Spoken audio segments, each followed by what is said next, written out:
పురాతన సీతారామాలయానికి 70 లక్షలతో మరమ్మతులు. 300 సంవత్సరాల చరిత్ర కలిగిన స్వయంభూ శ్రీ సీతారామవారి దేవస్థానంలో ఆలయానికి మరమ్మతులు చేపడుతున్నట్లు ఆలయ ఈవో ఎర్రి వెంకటేశ్వరరావు ప్రతాప్ పూజారి గోపాలాచార్య పేర్కొన్నారు. ఆదివారం కాకినాడలో శ్రీ సీతారామవారి దేవస్థానంలో కామన్ గుడ్ ఫండ్ 70 లక్షల రూపాయలతో ప్రధాన ఆలయ గోపురానికి మరమ్మతులు పనులు ప్రారంభించారు. ఈ సందర్భంగా వారు మాట్లాడుతూ 3 సంవత్సరాల కింద నిర్మించబడ్డ ఆలయం మరమ్మతులకు గురైందని అన్నారు. దేవాదాయ ధర్మాదాయ శాఖ డిప్యూటీ కమిషనర్ ఆదేశాల మేరకు మరమ్మతులు చేపడతామని అన్నారు. దేవాదాయ ధర్మాదాయ శాఖ ఆదేశాల మేరకు మరమ్మతులు చేపట్టామని అన్నారు. గోపురంపై గల శ్రీచక్రం తొలగించడం జరిగిందన్నారు.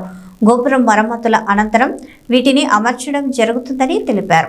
పరిశీలించి ఇది మనకి శాశ్వతంగా చేద్దామని 3 గోపురాలు నిమిత్తమే వారు ఏదో డబ్బులు శాంక్షన్ చేసుకున్నా చేయించారు. తర్వాత మా ప్రకారంగా వైధాన సభ ప్రకారంగా నిన్న వేళ కూడా ఈ శిఖర ప్రతిష్ట కళా అపకటన జరిగింది. ఈ కళా అపకటన కార్యక్రమాలు నిన్న ప్రారంభించాము. ఇవాళ శిఖరాలు తీయడం జరిగింది. తర్వాత మరమ్మతులు పూర్తయిన తర్వాత మనం 3 రోజులుగా త్రియాలకు తెచ్చినటువంటి ఈ కార్యక్రమం వైధాన శాస్త్ర ప్రకారం ఇక్కడ అర్చా విధానం జరుగుతుంది కాబట్టి ఆ విధంగా చేసేటువంటి ప్రక్రియలో ఈ కార్యక్రమం జరిగింది. ఒక గంటలో కార్యక్రమం ఇస్తాము. నమస్కారం. శ్రీ వాడపల్లి గోపాలాచార్యుడు శ్రీ వైఘాంతుడు కర్గం.